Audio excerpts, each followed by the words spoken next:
And that's why 18 is so interesting. He's like the polar opposite. When he hears from Mickey 17 about the dinner, he goes full rage mode. He's just like, fine, if you're not going to do something about how they treated you, I'm just going to go ahead and kill Kenneth right now. Yeah. I don't have any more distractions to keep me from doing this, and I have to take this person out. Yeah. It's very reminiscent of Luigi Mangione. That's like...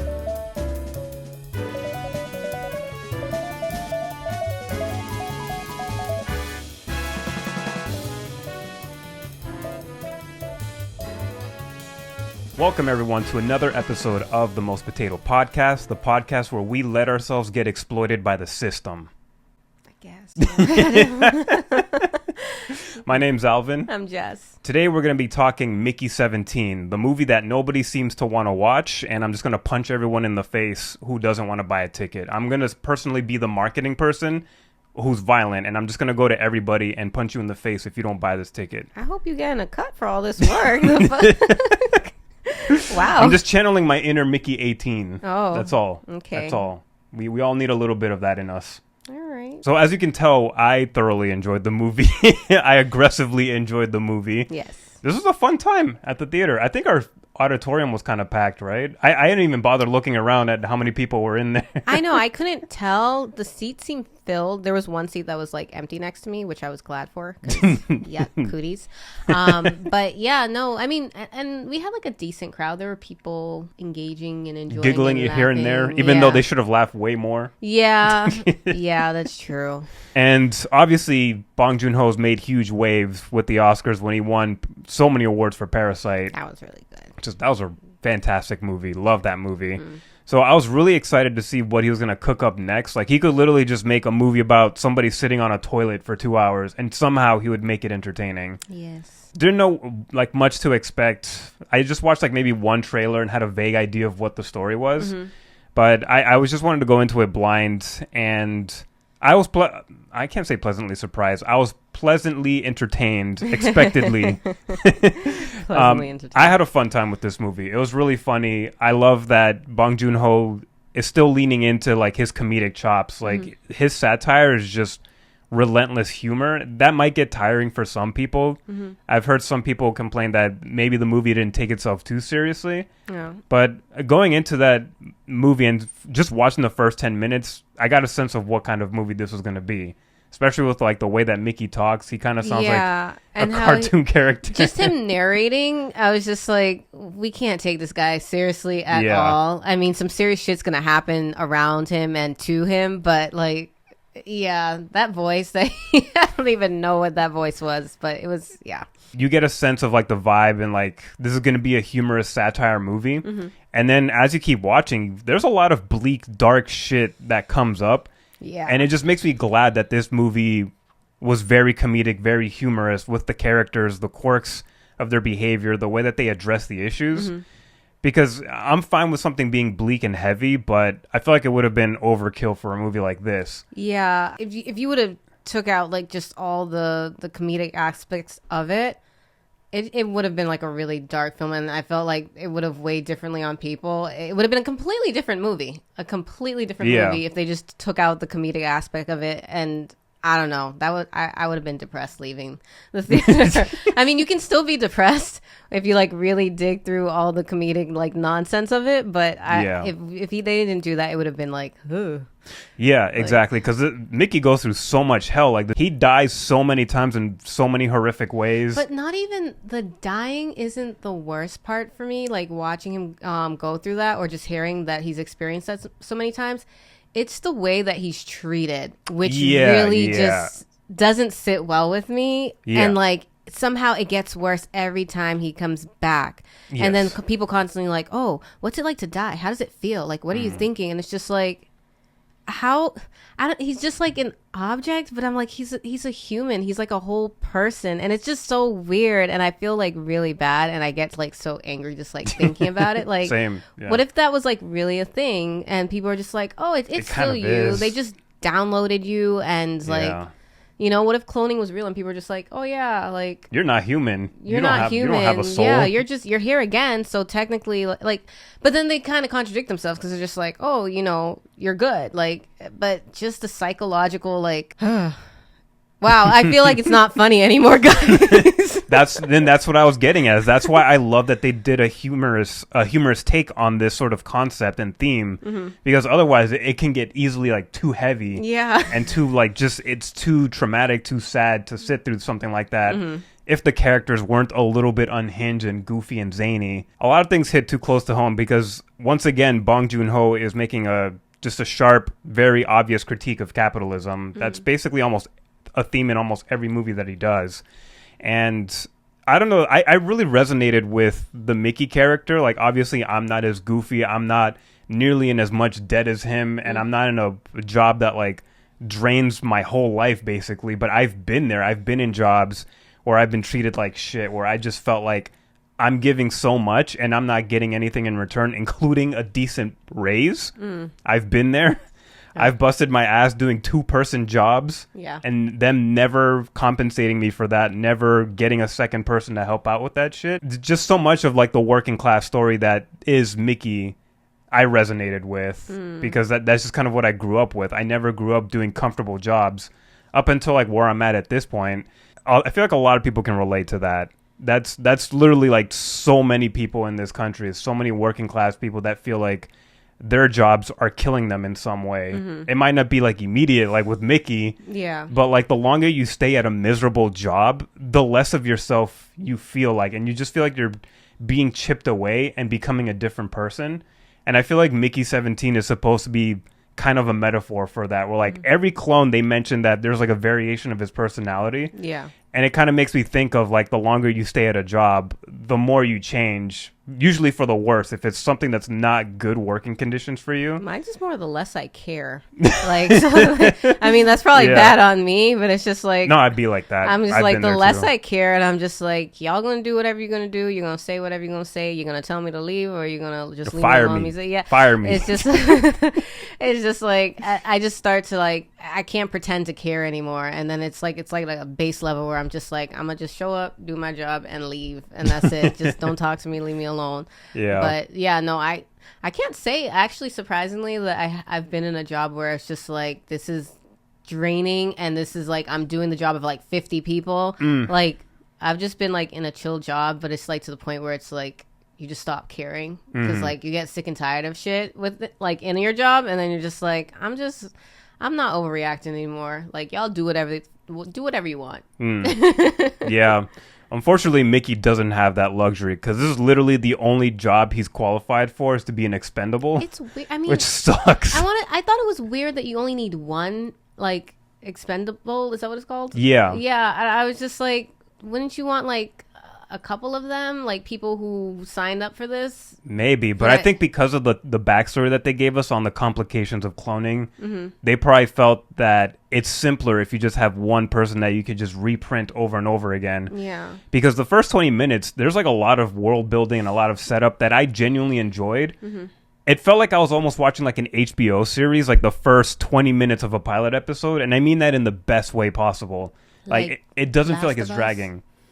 Something like that. When they explained the thingies, and they were just like, "Oh yeah, we're fucked in the future." Like that. Like that was great exposition. That was like a teasing. That was not in like the game at all. That wasn't like a thing. And that was an original scene. Yeah, I was hooked. Yeah. So that's kind of what it felt like with the first 15, 20 minutes of Mickey 17. They explore the concept of cloning and what that would be like in this world. They show us like how the government was struggling to utilize this without infringing on like human rights. Like, is it ethical to make clones?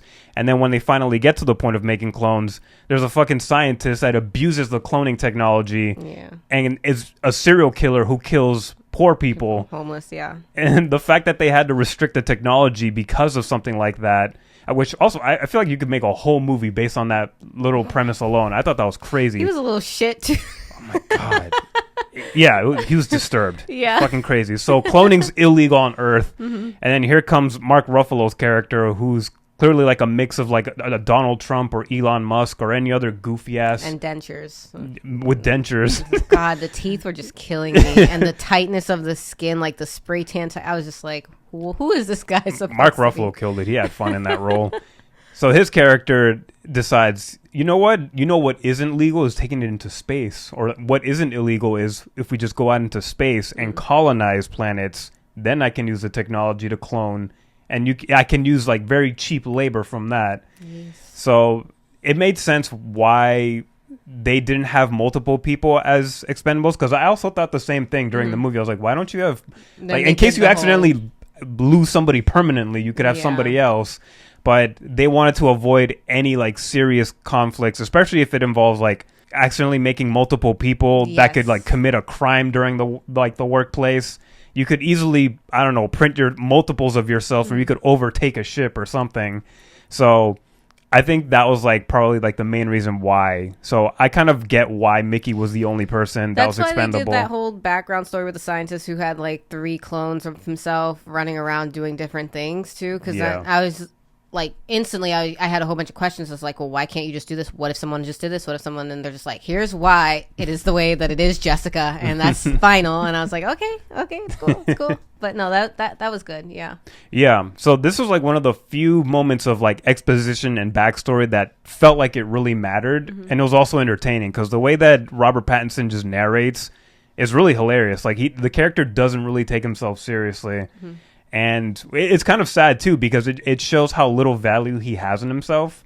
Because the whole reason why he ends up in this job is because him and his friend Timo, who's played by Steven Yeun fabulously, but oh my God, that character's annoying as shit. Yeah. Like, the whole reason that he even takes a shit job like this is because he doesn't have any other life skills. And he has to get away from this loan shark after doing a failed macaroon business, which...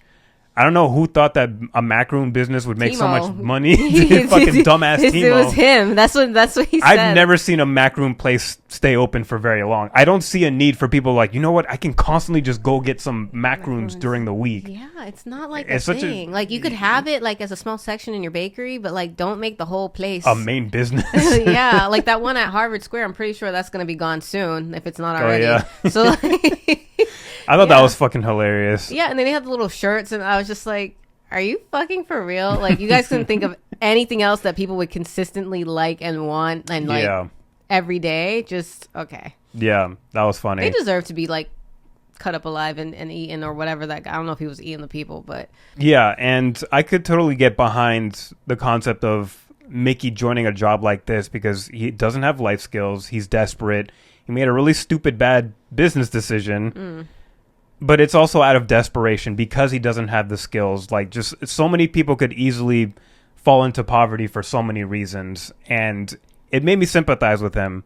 I don't know if people feel the same way because he tends to be a very goofy character. So it might be hard to take him serious. But I kind of see that as like a coping mechanism for him where he's fine like ridiculing himself and making jokes about himself. But I felt super sympathetic for him because I'm like, oh my God, I've been there where I've been in really bad jobs. And I took it because it was the one place that would take me. And I had to be there for a while until I could find something that I actually wanted. Well, like you said, he doesn't really have any skills. Yeah. He's not the brightest either. He's easily influenced and he's like, like that's why Timo's easily able to like, you know, take advantage of him and all that stuff. So he's gonna like go with whatever if he thinks it's gonna like benefit him, not even in the long run, just like in the moment.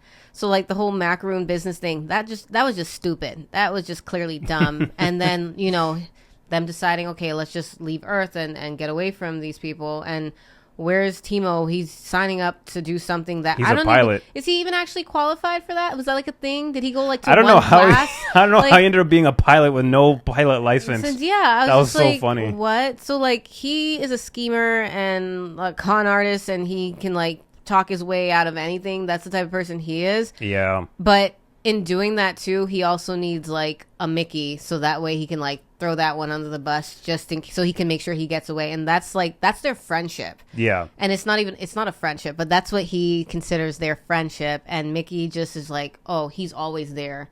Yeah. And, you know, I know him and that's it. But it's just like, Mickey, come on, be a little bit more smart. Yeah. I don't know. Yeah, and I wish I got to see Mickey 17 stand up for himself a little more. We never really get to see that. But I think that's where Mickey 18 comes in, where he's accidentally reprinted because he's assumed dead on a mission. When 18 comes out, he's like a totally different person. He's more aggressive, more angry, just very quick to violence. Yeah. And I thought that was very interesting. I don't know if that was a result of one of the scientists tripping over the wire and having to replug him at one point, or like all the times that the printed body would just slip out of the printer onto the floor. Yeah, one guy just came with like a needle and injected him in the butt with something one time and wasn't even concerned, like, oh shit, we dropped the body. Yeah. You dropped him on the floor. Like, they didn't even care. Yeah. And then I was wondering, since we don't really know what 18 knows from the previous Mickey's lives, I was just like, maybe this one woke up angry because of the way Timo just left him there to like die. I don't know like what his last memory is, but yeah, Mickey 17 did mention that his girlfriend Nasha, she mentioned that the Mickeys were slightly different. She's like, oh, one was like annoying, one was needy, stupid. One was stupid. Yeah. So it made sense that 18 would be like a little like different, but I was just like, he's angry. I'm like, what? Like, what happened? I think my theory in this, I don't know if they were trying to make it clear, but I think he's supposed to be the fed up, like, I'm just done with this. I'm not going to take this shit from anybody anymore. Because Mickey 17 never stands up for himself once. When people ask him, how does it feel like to die? He'll rebuff them, but he never really like stands up for himself boldly. Yeah. Nasha usually comes in to defend him, and then he'll like start reacting, like that scene in the kitchen where Mickey was about to take a tray to somebody's head when Nasha was just throwing hands. Yeah. But I feel like 18 is supposed to be like an awakening for 17 to be like, why are you taking this shit from these people? Like, first he wants to kill 17 because he's like, I've been here for like 20 minutes. I need a life. You had your time. And I thought that was really hilarious. Yeah. But then it transfers to 18 being mad at Kenneth Marshall, the Mark Ruffalo character, after 17 makes that weird side trip to the dinner party, which was hilarious because he got, once again, 17 got exploited by being tested on with different vaccines and shit and almost dying at the dinner table. Because I was trying to figure out, I was like, what is that shit he's eating? And then so gross. I don't know. I don't know why I really thought it was gonna be like an actual like steak dinner. Like I'm like, you guys, just raw alien. Yeah. And they're like off planet, so they probably have like some substitute weird packets, and the stuff that they were eating in the cafeteria, I thought that was bad. I mean, this is supposed to be like the better meal, but I was just like, that looks disgusting. And that was still an experiment. Yeah. And I was just wasn't like, even an actual dinner. And then he starts getting sick, and I was just like, are these people for real? And then just the way that they watch him, like you just see them looking down at him as he's like on the floor convulsing and puking, and what? Like, you guys just...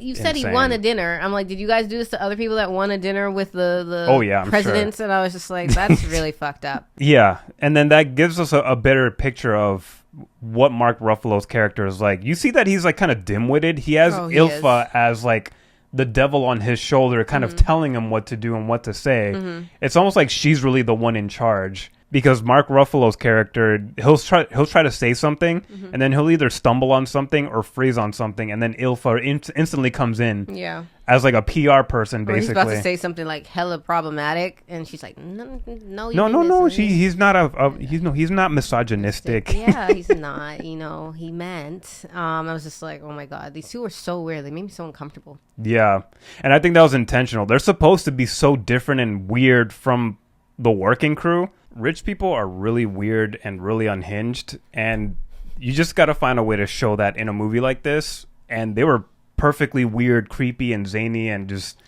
completely stupid too. Yeah. And one of the other ways that Mickey's exploited, besides that crazy dinner experiment, is also when he gets back to his room when he's trying to catch Nasha, because he sees that 18 is like trying to go basically have sex with her. Yes. And when he gets into his room, Nasha discovers like, holy shit, like I actually have two Mickeys. And the first thing that she wants to do while Mickey is like panicking and trying to tell her what's going on is that she just wants to have a threesome with these two. Some Challenger shit. Yeah. Challengers in space. And my first thought when she kept like just pushing for that while 17 is trying to like tell her like I'm freaking out about this, like we need to figure out this issue. We can't have multiples. My first thought was like, Nasha's being kind of a piece of shit partner right now. I don't know if you felt that, but my first instinct was like, Nasha, you gotta chill. Like you're prioritizing your horny over his concern right now. Well, remember, she was high. Her and 18, they were high as fuck. So I feel like that was. Is that an excuse? Thing. I mean, it's probably bringing out some weird, freaky stuff. I mean, look at the little doodles her and 17 were drawing. Or it's not 17, but the previous Mickeys were drawing. I think they were doing that while sober. Yeah, they were doing that while sober. So I'm just like, maybe the drugs are bringing out, maybe that was a step we didn't see in their little drawings, like multiple Mickeys and Nasha or something. Yeah. But yeah, no, I didn't see her as being like a piece of shit. But I felt like it was like the drugs. Like, she just seemed like really out of it. And I mean, like, she clearly cares about Mickey a lot. And I just felt like to her, it was just like, oh, I got 2 now. And it was just like, I was like, okay, I guess. I mean, they sobered up pretty quickly after, what's her name? Kai? Kai. When Kai she burst in the room. Yeah, she walks in and she's a piece of shit, for sure. She is definitely a piece of shit. Yeah, I don't like her. But...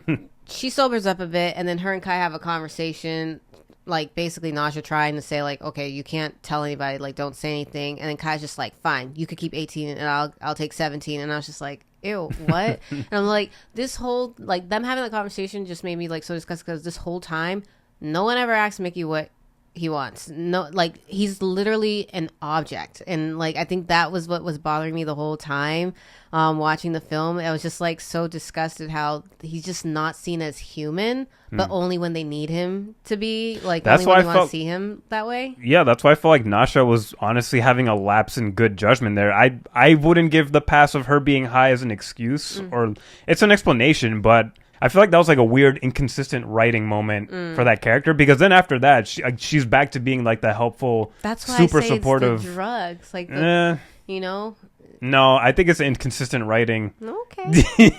Let me know what you guys think. Is it the drugs?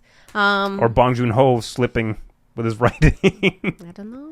Because that was just a very shitty moment. That felt like another moment of exploitation, like you said. People treating him as like an object, not like a person. Yeah, it could be just a lapse in her judgment and her character, which I just want her to apologize would after be that. normal. Yeah, that would be better than saying that his writing sucked, because maybe that is what he wanted to see. Well, I didn't say suck, but like just a gap. Sucked. No, I said a lapse in piece write of shit writing. Bong Joon-ho, if you hear or see this, just know that she's lying on me. I feel like that's another moment where he just doesn't stand up for himself and like confront people and be like, stop making me feel like shit. Yeah. And that's why 18 is so interesting. He's like the polar opposite. When he hears from Mickey 17 about the dinner, oh yeah, he goes full rage mode. He forgets about being mad at 17, and he's just like, fine, if you're not gonna do something about how they treated you, I'm just gonna go ahead and kill Kenneth right now. Yeah. And like the first thing he does is he pulls out the blicky. He takes, I think it's what, Nasha's gun. Yeah, I think he takes Nasha's gun and is immediately walking towards Kenneth while doing a speech, because he's also like, not only is he a politician, he's a TV personality, he's a religious cultist leader too, like all amalgamated into one thing. Yuck. And he's just like spouting on about this fucking rock that they collected, not knowing that there's gonna be like aliens bursting out of there. They call them creepers. How original. Pretty racist too. They use the hard R. Like, damn. Oh my goodness. Yeah, that stone that he was like, oh yeah, my name and your names are all going to be etched into this like stone here to show that we were here and we found this place. And I was just like, shut up. And then I was like, there's these giant holes inside once they like laser through it, and then the little creeper babies are in there. They're so cute. And they're funny. Worm things. Yeah. And I was just like, something's gonna definitely be in there. I wasn't even like really thinking about it, but I was like, something's gonna be in there. And I didn't know why I wasn't thinking it's gonna be the creepers, but we did see them earlier, and they saved Mickey when he fell into that hole. That's why he is still Mickey 17. So like he was saved by these creeper creatures because they don't like well, they could kill humans, but they don't. They just like get the fuck out of our house. Yeah. So that's the whole reason why he's in that predicament of being a multiple now. But yeah, when Kenneth just was like, he was talking, and then Mickey 18 comes out of nowhere with his blicky. He's just like, yeah, my blick first, and then God got me. And then I was just like, what? And he just starts with I was like, this is crazy. All hell breaks loose. Creepers jump out, and one attacks Kenneth, right? Yeah. And they kill that one, right? That's the one they killed. Yeah. Yeah. The soldiers blast the shit out of that I was baby. like, what? And then they caught the other one, or Mickey caught it, and gave it to them. And I was just like, wait, why would you do this? You said you felt like they saved you, and I mean, it was out of his control for the first one that got killed. But yeah, I don't know. That made me so sad. That's why I was so on 18's side. Like, I wanted him to get his retribution. Mm-hmm. And it just made me think of how there are so many people in real life who they do these assassinations or assassination attempts. Most of them are just very heinous reasons. Like, they're just sadistic. Mm-hmm. But there's people out there that are desperate. Like, their living conditions made them so desperate that they got to the point of like, I don't have any more distractions to keep me from doing this. Mm-hmm. My intrusive thoughts are just the only thing guiding me, and I have to take this person out. Yeah. It's very reminiscent of Luigi Mangione. That's like... Free Luigi. Oh, man. It's very reminiscent of that. Like, it's one of the most recent things that's happened, and I find it very interesting how so many people can find it controversial when, like, one rich person is killed, but never really think about the damage that rich person's been doing, where... he's not actively killing people, but passively he's taking so many lives by denying people like their benefits and their rights. And that is a similar situation here with 18 and Kenneth. 18 is like so aware of everything, and he's just not accepting of this kind of life. Yeah. And he knows that there's nothing else. He doesn't want to die. He doesn't want to be reprinted. And he feels like the only solution is to take out Kenneth. And I find that very interesting how, like, that's still framed as, like, a controversial thing. Because 17 is instantly reactive to, like, no, don't do that. Yeah. But that's because he's someone that's so stuck in the system that he can't picture any other life for himself. He doesn't feel desperate enough to be like, you know what, maybe I should just destroy my master and I don't have to deal with, like, this shit anymore. So I thought that was really interesting. And I like that Bong Joon-ho is kind of just direct about it. Mm-hmm. I feel like some of the complaints I've heard about this movie is that it's not like subtle, it's not like very buried underneath with like the themes that it's bringing up. That's the issue, is that we bury in shit underneath. Like, we're trying to be like, you know, like I said, you have to like be Luigi and just, you know, blick first, and then it just brings into this question of like, why is it so controversial for people to take matters into their own hands more than the reason that got them to that point in the first place? Like, why is it that we're more accepting of being mistreated and used up by a system, by very few individual people with power? But it's just because we're not comfortable with undoing like the norm, not undoing just the status quo, because we can't imagine a life after taking down people who are powerful. We just think it's just going to be constant chaos. Yeah. Which I think that's the difference between an assassin taking out somebody and calling it like a revolution or something, and actual systematic organized movements where it's like, all right, we're going to take out these people and we already have a plan of what sort of life and organization we're going to have afterwards. It's like you have to have a plan put in place. You can't just like go around and just like take people out, because then it's like, all right, what's the next step? Yeah, because I mean, some people are like that. It's just like they just those are like the individuals. Yeah, some people are like that, and then not only that, it's not even. I think you have to organize as well too and figure it out. But it's just like, if you're gonna like talk about it and be about it, you have to be also willing to accept any consequences that come from that. That's what comes with revolution. After. Yeah. So it's just like at that point or later in the movie, at the closer to the end, Mickey 18 is about that. He's like, about that life. But I wish he wasn't. I know. I wish he wasn't either. But like he's about that life, because it's just like, you know, if you're gonna draw, you know, be ready for what's on the other side, what's in front of you and stuff, because sometimes it's somebody else who's drawing as well too. I don't know. I just feel like with 17, him being hesitant is just like it's because he wants to live. Yeah. I feel like I mentioned before, a lot of people don't see him as human. Like, he's just an object, and they're gonna see 18 as like that as well. And it's just like they're scared. Like at when 18 was gonna sacrifice himself, Kenneth says like, "You're scared, aren't you?" Like, he was about to like blow himself up along with Kenneth, and he was just like, he's like, "Yeah, he's scared." And it's just like, but that's what basically makes him human and makes him alive, and it just makes him real. And I don't know if it's like the longer these Mickeys are around, knowing that they're clones, knowing that they want to live a life, knowing that there's like variation, there's like some variables that are different from the previous one, makes them want to live. I don't know, some of them have lived like, maybe, I don't know, that one where she's like, oh, you're only gonna live like for 15 minutes or something like that, so that's good news. So some of them aren't even having like enough time to process. They're probably just waking up from being printed out. But I feel like for 17, it's just like, why can't 18 and I just like stay low and live our lives and take turns doing jobs and take turns doing nausea and like, you know, that sort of thing. I think that's what he was just wanting, because he's scared, because he knows like, if we blow this up, it's blown up. So I think that's what it is, even though I think he would also want to revolt and do something. But he's also looking at the bigger picture. Is it actually going to go anywhere? Like, there's only so much they can do, because you could kill Kenneth.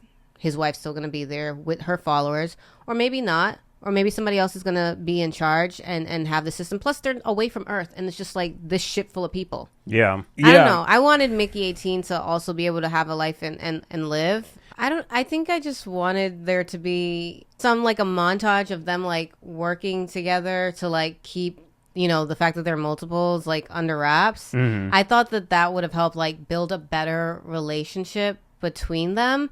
And I don't know, because 18's so different than 17, I feel like they could have ended up being, they could have been like twins or something like that. You know, they could have been two very different personalities and had their own lives. And 18 did a lot to sacrifice for 17.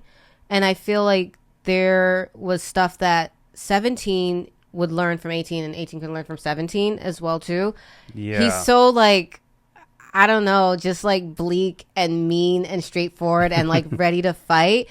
I feel like Mickey's 17's, I keep saying Mickey and I'm like, wait, his name's Mickey too. But I feel like 17's personality would help, I don't know, thaw that out a bit, make him a little bit like more softer, make him more human, feel more human, than just knowing like, I'm going to sacrifice myself. And it is scary because I am human and I am real. I feel like there should be a little bit more to 18 than just this like, I don't know, day that he's been alive, day or two. Barely a day. Yeah, barely a day. I felt like they could have done more with him, or not more because the movie's coming to an end, but I could have felt like he's going to have a life. You know? I wanted that too. I think that's like my main critique of the movie, if anything else, because I could barely think of any complaints. But I think that's like a main one, because these are the two main characters. And I don't feel like we have that time and like those moments of them gradually being able to care for each other and absorb things from each other that they could use. Like you mentioned, 18 being able to learn to be softer and kinder, and 17 being able to be more bolder and be able to fight for himself and stick up for himself. I feel like, that portion kind of was missing, and I feel like that kind of should have been like the main meat between the accidental printing and then like the assassination attempt. It's just like those two events coalesce like almost instantly. And I feel like in between we should have had like those moments that you mentioned, even if it is like a montage or something. I would have really liked a montage, because I feel like it would have just been so funny, and then eventually they get caught. I that's what I was thinking when I saw it. I was like, oh, I was kind of bummed, because I liked seeing, you know, them describing like, oh, why don't we have copies or multiples, why we can't do that, explaining that, doing his flashback of like the accident when he was a little kid with his mom dying and him not having anybody. They did all these other things, so I was just like, where's this montage? Let's do that would be funny. And I do feel like there were parts of the film where I was just like, we can cut this a bit, but a montage would have fit in there nicely, and I feel like it would have gave a lot more to the story and to those characters as well. Because I really was not feeling 18 dying, man. I wanted him to live, but I think they're also trying to make a point of no more clones.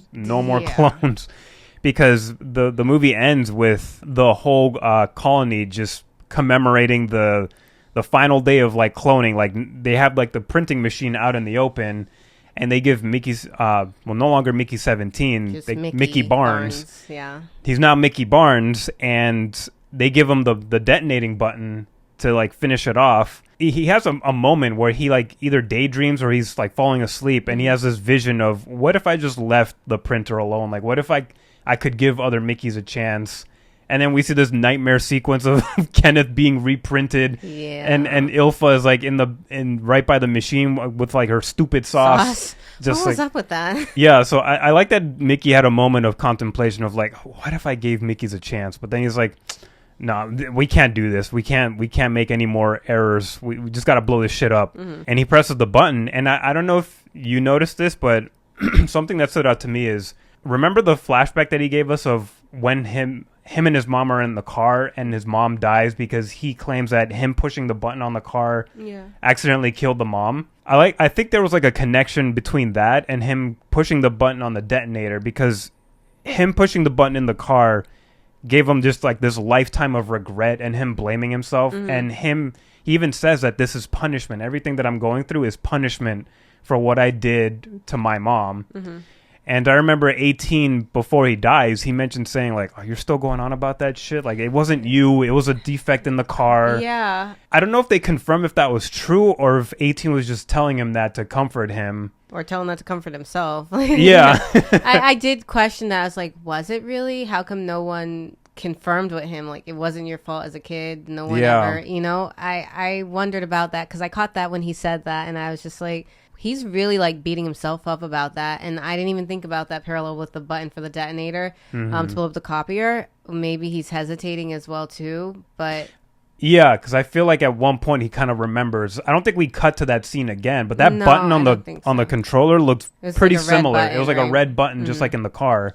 And then he presses it, and I think before he presses it, he says, I'm going to treat myself better. I'm going to give myself a chance. I'm going to take a chance on me, which is a complete 180 of how he's felt about himself before, where he was fine just letting people use him. So I kind of wish we got more meat with the backstory of him and his mom as well, because we only had like that one moment like in the beginning, at when the very they were beginning, testing him for being an expendable. Yeah, and then he was like in the room bawling, and I was just like, damn. Oh my god, that was a powerful moment. God. Yeah, so I wonder if that was a parallel. I think that might have been intentional, because the buttons look so similar too. I just kind of wish we had a little more exploration of his connection with his mom, because it happens very early on and is almost never revisited again. Yeah. But that's something that I noticed, and that kind of made the ending feel a little more satisfying, because I just wanted a change in Mickey. For like the longest time, he's like kind of passive and doesn't change until like the third act, really, when shit's going down. I think it was like the smart idea to just blow up that fucking printer, because that is the bane of his existence. And that is just a symbol of just free labor that should just not be happening. And I really appreciated the end titles. They did this cute thing where like Mickey 17 shows up, but then it changes to 18, and then it just changes to Mickey Barnes. Yes. And that title just like is like the cherry on top of the movie finally humanizing this guy. I think that I would rate this like a loaded potato, because it was different. It's a worthy rating. It was different, and it was just something I wasn't expecting. I went in because I was like, Robert Pattinson, and I was just like, he's good. He's not the Twilight boy anymore. And he's been doing like a lot of good things. I think he's an incredible actor, but I wasn't expecting the movie to like turn out like this, and for it to like merely make me think, and for me to feel like I would really want to rewatch it. Yeah, I feel the same way. This is definitely something I'd want to rewatch multiple times. I think I'll also go ahead and do a loaded potato. I was teetering on strong baked potato, but I enjoyed the movie like all the way through. I didn't feel any moments of like it being too slow. Every single moment I just was like relishing it. And I think that just is a testament to how good of a writer and director Bong Joon-ho is. So loaded potato for me. I would definitely want to rewatch this. All right, and those are all our thoughts on Mickey 17, a.k.a. Mickey 18, a.k.a. Mickey Barnes. Okay. So let us know what your thoughts are in the comments below. Did you guys watch this movie? Did you love it? Did you hate it? Did you just think it was all right? Give us all your thoughts, opinions, theories, questions, critiques on our critiques and thoughts. It's always fun to talk with you guys in the comments, so definitely let your thoughts run free. Make sure to like and subscribe and share with your clones, with your masters, and then destroy your masters, and then share across the entire galaxy. With little creeper babies. Yes, thank you. That'd be great for us. And we will see you guys on the next one. Peace.